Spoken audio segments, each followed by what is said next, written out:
फरिया भाभी, खैर तो है? लगता है किसी बहुत ही गहरी सोच में घूमा। मम्मा ने कुछ कहा क्या? फरिया भाभी, क्या ये रिश्ता भी मेरा नहीं रहेगा या फिर मैं तुम्हें भी खो दूंगी फवाद? हेलो फरिया भाभी, मैं आपसे बात कर रहा हूँ, खैर तो है? मुंह हिल रहा है लेकिन मेरे कानों तक कोई आवाज नहीं आ रही है। फरिया भाभी, आप ठीक तो हैं? इस एक लफ्ज फरिया भाभी ने ही मुझे जीने का आसरा दिया, वरना मॉम और हम्माद ने तो कभी भी मेरी जिंदगी को किसी बेजान खिलौने से ज्यादा अहमियत नहीं थी। मीन्स के मामला काफी सीरियस है। अब आप मुझे बताना पसंद करेंगी कि क्या हुआ है?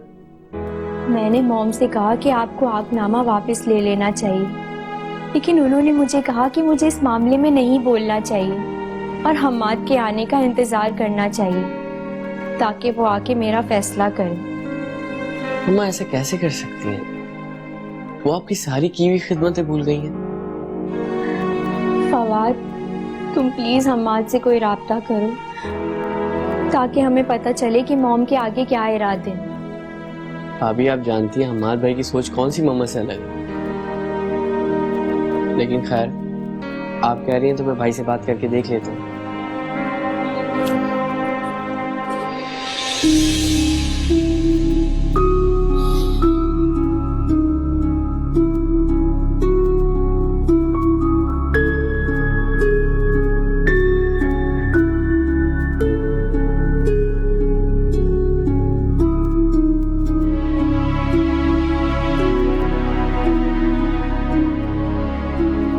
भाई का नंबर लगातार बिजी जा रहा है, लगता है दूसरी कॉल पे मुझसे। लेकिन आप परेशान ना हो, मैं उनसे बाद में बात कर लूंगा। देखते हैं कि उनके क्या इरादे।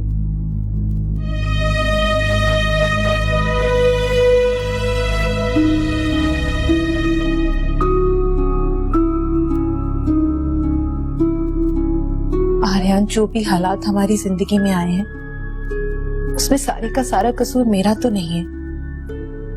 जो सजा मुझे ही मिल रही है। तुमने भी कभी दूसरों की जिंदगी के साथ खेला था। अब जब तुम्हारे साथ ही सब कुछ हो रहा है तो तुम क्यों तड़प रही हो? लेकिन आर्यन, अब तो हालात तेजी से बदल रहे हैं ना। अब तो फरिया भी अपने घर वापस जा चुकी है और आपकी तो यही शर्त थी ना कि फरीहा अपने घर वापस चली जाएगी तो आप मुझे भी मेरे घर वापस ले आएंगे। आर्यन, मैं खुद चलकर आपके पास आई हूँ, तो अब आप अपनी वादे से क्यों मुकर रहे हैं? आप रुखसार को अपनी जिंदगी में क्यों ला रहे हैं? रुखसार को अपनी जिंदगी में शामिल करना मेरी मजबूरी है। मजबूरी? कैसी मजबूरी आर्यन? ये आप क्या कह रहे हैं? देखो, तुम मुझ पे शक मत कर।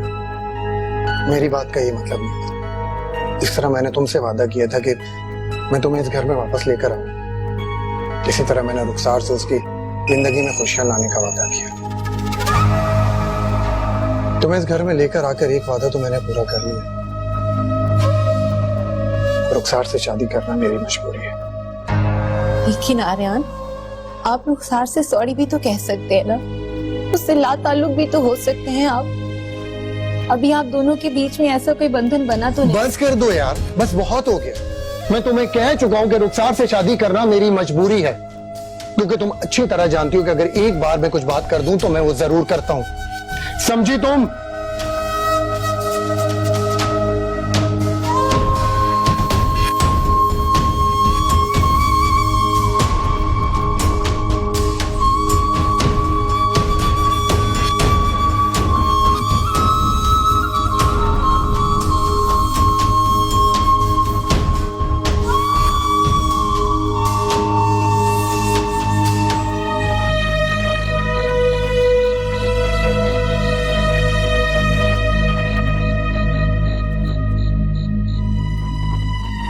आज मॉम की बातों का क्या मकसद था?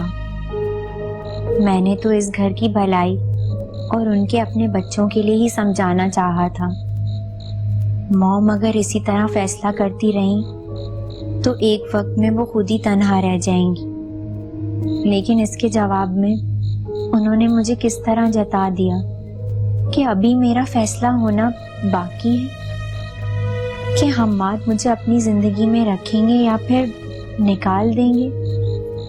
मैंने तो हमेशा ही हम्माद को अपना बनाने की कोशिश की है, उनसे जुड़े हर रिश्ते को दिल से अपनाया, लेकिन तब भी हम्माद और मॉम की जिंदगियों में अपनी जगह नहीं बना सकी।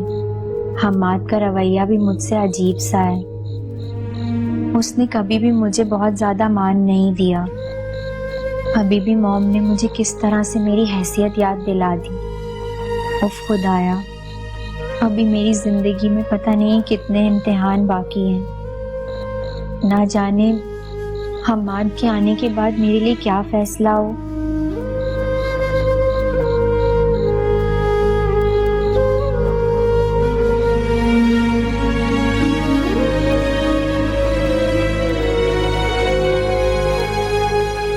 उधर आयजा भी कितनी परेशान है। यकीनन सलमा खाला उसके साथ बहुत बुरा सलूक कर रही होंगी। वो बेचारी भी मोहब्बत करके इसकी सजा भुगत रही है। उधर फवाद भी घर के हालात को लेके परेशान है। ये वही घर है जहाँ चंद दिन पहले रौनक लगी रहती थी। फवाद और आयजा हर वक्त नोक झोंक करते रहते थे, लेकिन अब तो लगता है कि सब कुछ खत्म होता जा रहा है। पता नहीं मॉम का दिल आयजा से कब साफ हो। हालात किस मोड़ पर जा रहे हैं कुछ अंदाजा नहीं हो रहा, और मैं भी कुछ नहीं कर पा रही हूँ।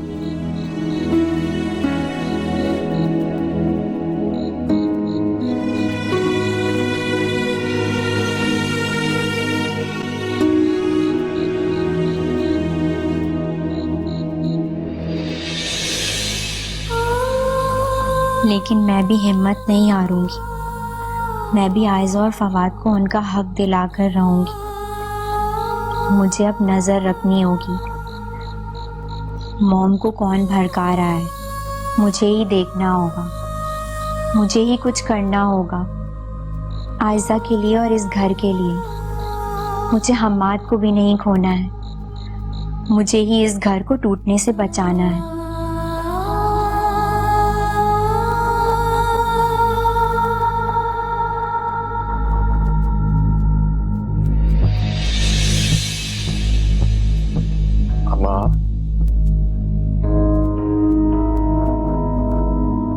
अम्मा आप अभी तक यहाँ बैठी हैं, अपने कमरे में जाके आराम करें। मत बात करो मुझसे।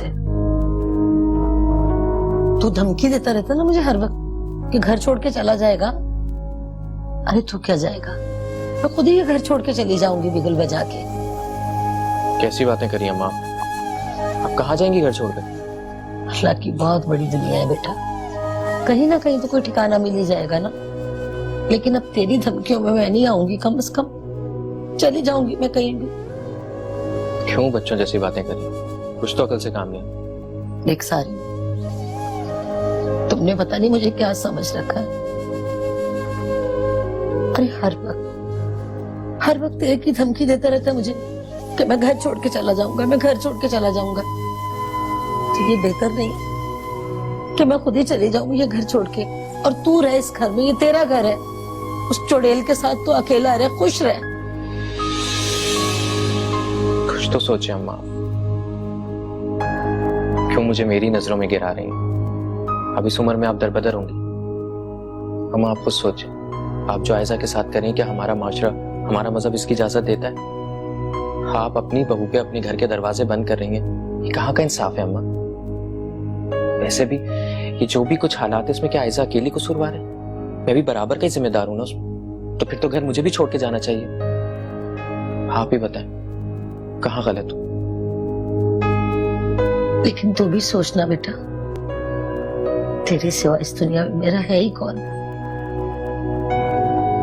इसलिए तो कह रहा हूं अम्मा, प्लीज आप आयजा को अपनी बहू मान लें, दिल से कबूल कर लें उसे। इस तरह से आपकी जिंदगी भी आसान हो जाएगी और हमारी भी। एक बात मैं और आपको बता दूं, इस घर पर और मुझ पर सबसे पहला हक आपका है। मेरा भी तेरे सिवा और है ही कौन बेटा। ओए मेरी सहेली मेरी भाभी।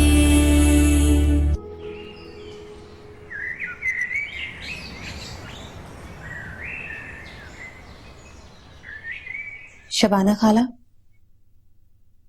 खाना तैयार है। आप कहें तो अभी लगा दूं या आप बाद में खाएंगी? तूने अपने हाथों से बनाया या आसमान से मनोसलवा उतरा है?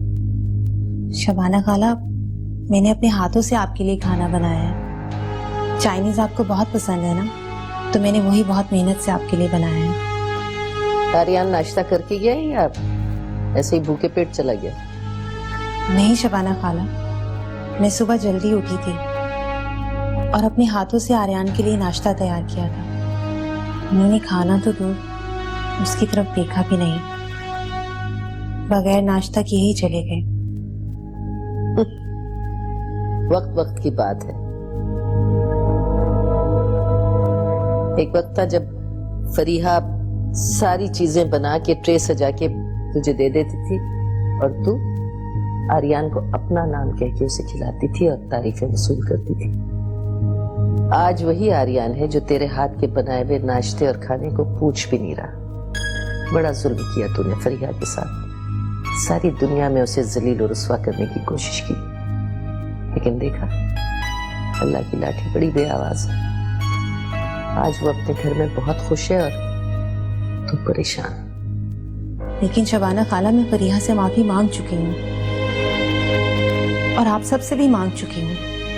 फरीहा ने तो मुझे अपने दिल से माफ कर दिया है ना। इंसान से गलतियां हो जाती हैं, वो गलतियां माफ भी कर दी जाती हैं, लेकिन जानबूझ के अगर किसी को तंग किया जाए उसकी माफी तो अल्लाह भी नहीं देता। फरीहा ने तुझे यकीनन माफ कर दिया होगा, लेकिन अल्लाह के बदले से तू बच नहीं पाएगी मेरी। तूने उसे बहुत तंग किया है। आज तू आर्यन की नजरों में अपना मकाम खो चुकी है, गिर चुकी है उसकी नजरों में। चल जा लगा खाना। जैसे तूने अपनी हरकतों से हमारी जिंदगी फीकी कर दी, इसी तरह के फीके खाने बनाए होंगे। चाइनीज बनाया है मुझे पसंद है। मैंने कब कहा मुझे चाइनीज खाने पसंद है?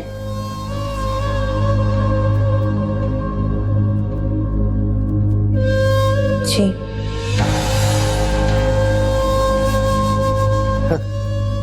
आई बड़ी भुगते अब, जैसा किया है वैसे ही काटे।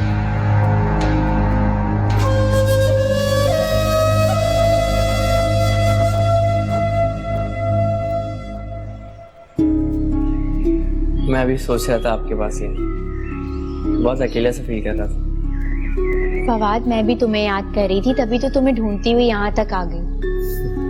मैं जानता हूँ भाभी कि आजकल आप हम सबकी प्रॉब्लम्स को लेकर काफी परेशान हैं, लेकिन इस वक्त मुझे आपके चेहरे पे थोड़ा सा सुकून नजर आ रहा है। जो आप आजकल इतनी परेशान रहती हैं उसमें थोड़ी सी कमी नजर आ रही है ना? ठीक कह रहा हूँ ना? फवाद, तुम तो साइकेट्रिस्ट हो ना, तुम्हें तो लोगों के जहन पढ़ना आता है। अरे भाई, आपने अभी जाना ही कहाँ है? हम तो वक्त पड़ने पे ड्राइवर, माली, खानसामा भी बन जाते हैं, और आजकल तो सोच रहा हूँ कि वकील भी बन जाओ, ताकि मम्मा की अदालत में ऐसे और अपना केस लड़ सकूं। वकील बाद में बन जाना, फिलहाल वो माली वाली बात ठीक है। तुम माली बन जाओ, मुझे किसी की जड़ें कटवानी है। जड़ें कटवानी है? समझा नहीं मैं भाभी, क्या कहना चाह रही हैं आप? फवाद, बात दरअसल ये है कि जब मेरे जहन में कोई बात आ जाए तो मैं उस बात को तब तक सोचती हूँ जब तक मैं किसी नतीजे तक ना पहुंच जाऊं। मैंने मॉम के बदलते हुए रवैये के बारे में बहुत सोचा और मेरी समझ में बात आ गई है कि मॉम के कान कौन भर रहे हैं। बस मुझे तुमसे उसकी जड़ें कटवानी है। मम्मा के कान कौन भर रहा है? मतलब सारा?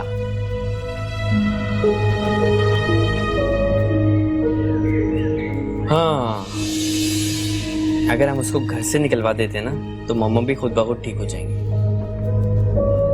तुम ठीक कह रहे हो फवाद, अब हमें ही कुछ करना होगा। कुछ ना कुछ तो करना ही पड़ेगा। काटते हैं इसकी जड़।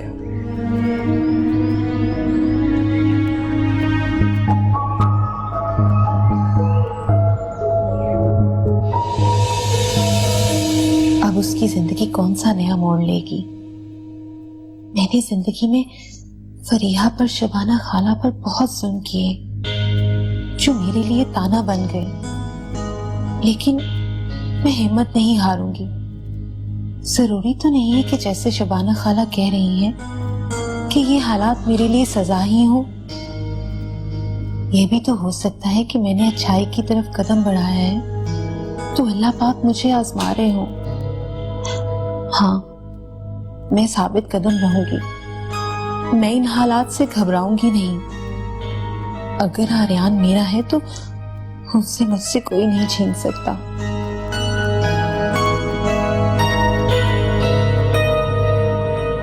अच्छा, ये फवाद के आने से यहाँ फरिया के कदम भी मजबूत हो गए हैं, वो भी बहुत तेजी से बदलते हुए हालात पर नजर रखे हुए।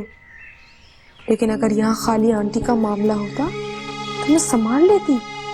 आंटी तो पूरी तरह मेरी मुट्ठी में है, लेकिन यहाँ तो मामला ही दूसरा हो गया है। फवाद के वापस आने से गेम मेरे हाथों से निकलता जा रहा है। लेकिन नहीं, ये मैं कैसी बातें कर रही हूँ। सारा बेगम तुम और किसी से हार जाओ? नहीं, फवाद इस सारे ड्रामे का मरकजी हीरो है। छोटा बेटा यकीनन आंटी के दिल में इसके लिए कुछ सॉफ्ट कॉर्नर जरूर होगा। इससे पहले कि ये आंटी को काबू करे, मुझे ही इस मसले का कोई हल सोचना चाहिए और कोई ऐसी चाल चलनी चाहिए जिसमें मेरे नुकसान के चांसेस कम से कम हो। किसी तरह सारा को इस घर से निकाल देना चाहिए। यकीनन सारा मॉम को सबके खिलाफ भड़का रही है, क्योंकि मॉम सिर्फ और सिर्फ उसी की सुन रही है, बाकी सबको कोई अहमियत नहीं दे रही। पता नहीं उसने मॉम पर ऐसा कौन सा जादू किया है कि मॉम को उसके अलावा कोई नजर ही नहीं आ रहा। हाँ, ये हो सकता है। अगर मैं किसी तरह सारा की असलियत मालूम कर लूं और सबूत के साथ मॉम के सामने इसकी असलियत खोल दूं, तो मॉम का दिल सारा से बदजन हो जाएगा और वो खुद ही सारा को इस घर से निकाल देंगी। सारा, तुम जल्द ही इस घर से अपना बोरिया बिस्तर समेट रही होगी। हाँ, जल्द ही ऐसा होगा।